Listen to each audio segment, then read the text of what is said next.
Good morning. Oh, how is everybody today?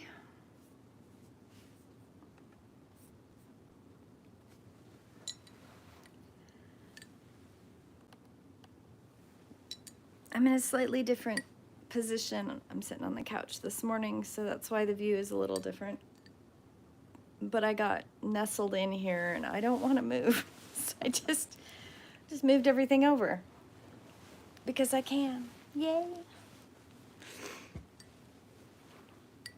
Okay, let's see here.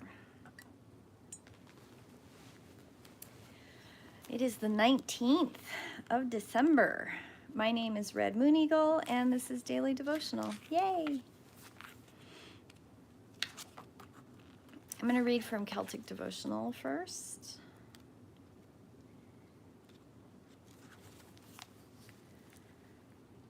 Grandmother wisdom, grandfather counsel, you have steered my soul through the shoals of dreams this night. Bring me now to the harbor of your peace. I give thanks to you for showing me the landmarks of my soul's shore. Wise teachers, soul friends of my winter's pilgrimage, I seek to arrive in safety. Please assist and inspire me through the dark winter days as I go on my pilgrim way, seeking the answers that my soul needs. I ask a blessing on the many native peoples whose ancestral heritage is threatened. May the holy ancestors and holy messengers of divine work together to preserve and transmit the sacred regalia of tradition for the descendants of Earth's people. I give thanks for all who have answered the caller of souls to fulfill their spiritual vocation in selfless ways, whether within religion, in charities, or in the wide spectrum of the world's work. May those who have set aside their own comfort to comfort others be blessed. In the chill depths of winter, I remember all who have grown cold in their affections, who have lost love. May the holy ones bring them to the life fires of the universal heart, there to rekindle their hearts. Isn't that beautiful?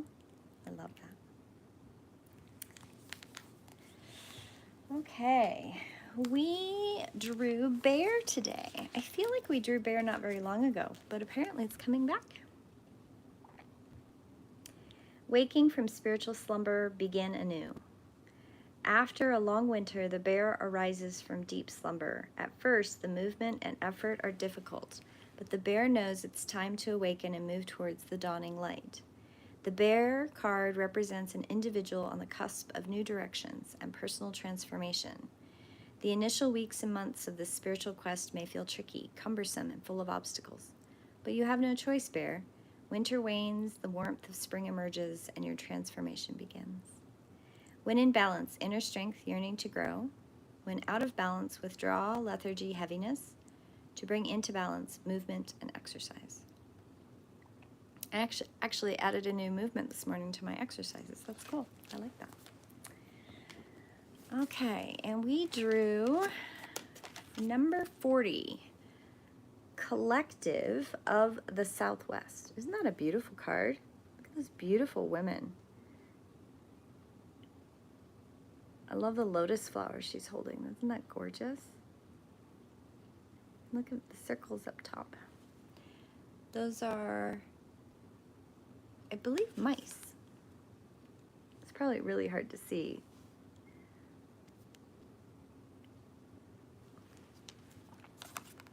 Your dreams are your own, yet they are part of a great collective human dreaming. Your healing journey is your own, yet it is part of a great collective human healing. Your individual spiritual sovereignty is distilled through intentional navigation of the collective energy of humanity's thoughts and feelings. You can support collective consciousness in awakening love rather than allowing it to hold you spiritually captive to the lesser way of fear. Break free from any collective madness by seeking the sanity of sacredness within. Through affirming your spiritual independence, you will more readily create your contribution to uplift the collective into the wisdom of the heart. At the Southwest, in our divine feminine shamanic medicine mandala, we enter the place of dreaming. Collective dreaming creates our experience of our world, society, ourselves, and each other. Such dreaming is an amalgamation of humanity's unresolved pain and hopes for the future. It is formed by ongoing ideation of conditioned mind. continually projecting onto reality and constantly interpreting events to be good or bad rather than openly and directly experiencing life free from positive or negative interpretation. In Buddhist understanding, there's a concept of naked reality. This is life unclothed from the projections, interpretations, and constructions and stories of the mind and seek to impose upon it. As we do the inner work of healing and spiritual practice, we become increasingly aware of the dream. We become aware of the projections of our own minds, as well as the minds of others, realizing the endless mind play generated by humanity. The experience of our real nature is slowly and steadily disentangled from the compelling, visceral enchantments and terrors of projected perception. The dream then becomes a creative dance, rather than an unconscious trance. We humble ourselves before the tremendous power of the mind. We empower ourselves to play, grow, heal, and express within the unlimited generosity and willingness of reality itself, which readily receives all projections offered to it and remains unchanged. We awaken to the human experience rather than unconsciously identifying it. We become willing to experience a human life with curiosity and courage. We start to sense the spiritual rules of the game and how to play to win for all.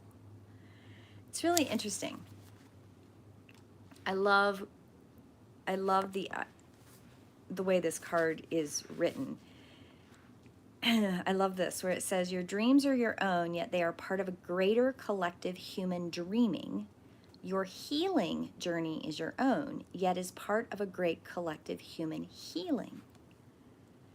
Your individual spiritual sovereignty is distilled through intentional navigation of the collective energy fields of humanity's thoughts and feelings. You can support collective consciousness by awakening love rather than allowing it to hold you spiritually captive to the lesser way of fear. Break free from any collective madness by seeking sanity of sacredness within. Through affirming your spiritual independence, you will more readily create your own contribution to uplift the collective into the wisdom of the heart. It's so funny. Like, I had an experience many years ago, and bear is so apt in this story I'm going to tell you.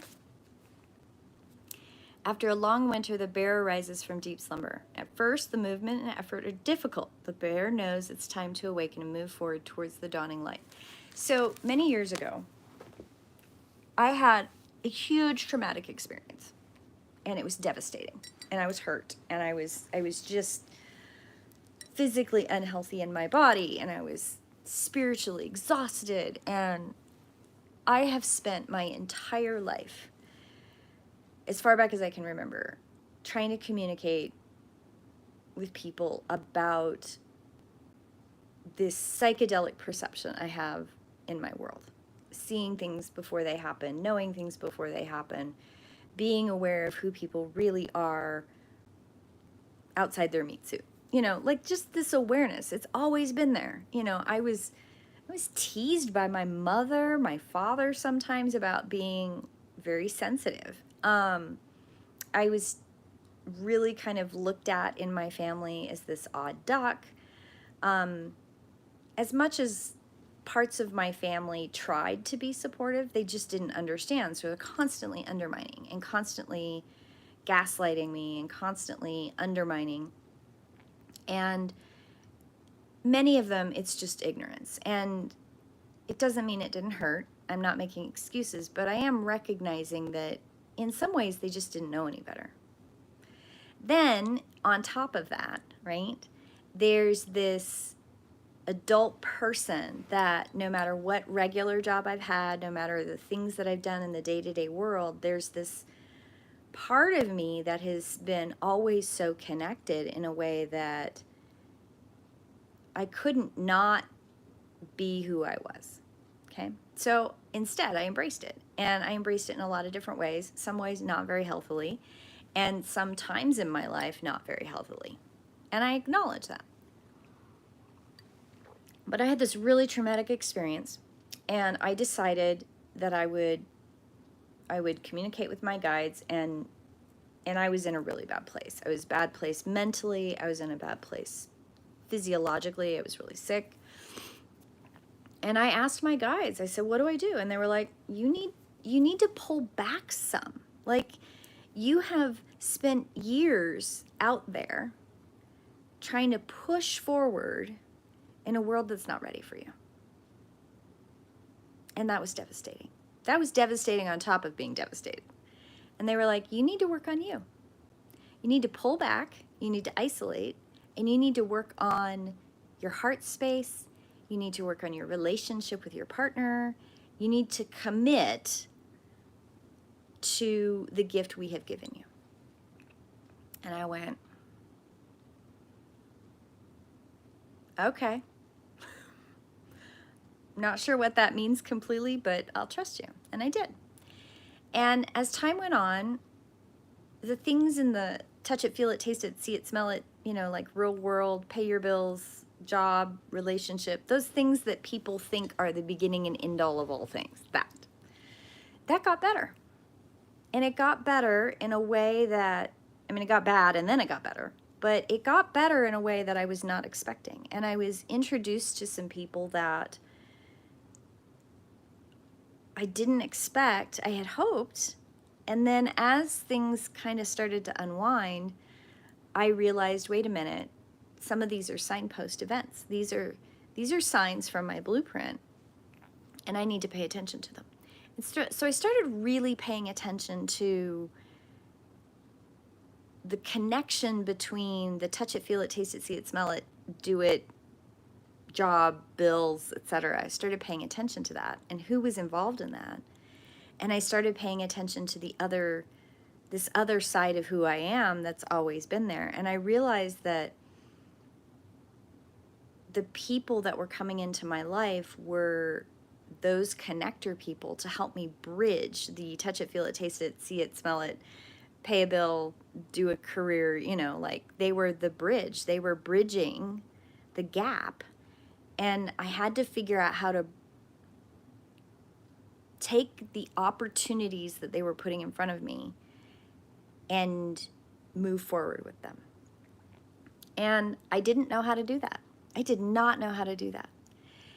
But I did start seeing more and more of this world that I was very aware of that other people didn't seem to be aware of. I started meeting more and more people that were aware of it and that were waking up to it and that were accepting, right, of this connection that I have, and they were accepting their connection. And I started seeing more and more of the threads weaving together in a more intentional way. And it was one of those moments where I realized that this thing that was moving forward so that I could do the things that I needed to really be doing really required me to trust that collective connection and trust that now was the time, that I didn't have to push. And that was like, interestingly, in my past, where I used more energy to push rather than to flow. And the flowing part within the life themes that I have is something that I had, when I kind of stuck my head in the sand and I kind of backed away when my guide said, you need to not push, you need to focus on you because the world isn't ready yet. When I started to stick my head out of the sand a little bit and I started to peek, that's when I started Daily Devotional. And interestingly, Daily Devotional has been one of those things that I have noticed so much more collective awareness in just since probably about 2 years prior to COVID. Like, I really did start noticing, oh, okay, there is movement here.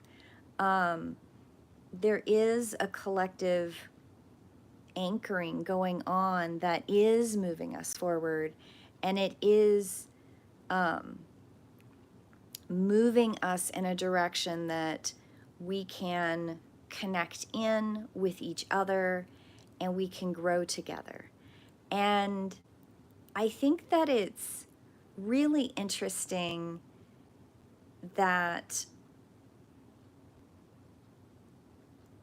it's happening more and more with different people. I actually had something happen this weekend, and this has happened a couple times in my life, but it's gotten a little bit irritating. I sat down and I wanted to watch something on Netflix or Hulu or something because I was doing some embroidery, and I was like, oh, this show looks good, and I clicked on it, and I got about 20 minutes into it, and I'm like, oh God, I've watched this one. That's why I clicked on it. And then I realized, wait a minute, because I went to the details, because sometimes if I go back and I read details, like in the show description, it'll remind me like when I watched it last. And I went to read it, and it was like, no, this just came out. This is a brand new show, just came out, like in the last couple weeks. I don't have cable. I haven't watched it anywhere else. But I sat there going, but I've seen it. I know how it ends. I knew who the actors are. I know the interplay of the overarching plot and the underneath plot, and I know what the characters are going to wear. And I had only watched 20 minutes of the show. And so I clicked forward in the show to get about 15 minutes out of each of I think there's 8 shows in that season. And I knew exactly how it was going to end. And I watched the last 10 minutes of the show. I was like, yeah, I did know how that was going to end. I knew exactly what it was. And so I turned to my husband and I said, I'm just going to ask a weird question, because I know that some things that happen to me don't happen to other people. And I explained to him, I said, I've seen this show.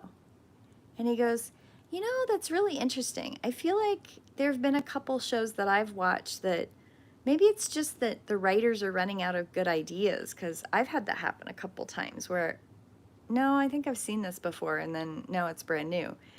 And we were contemplating it together, and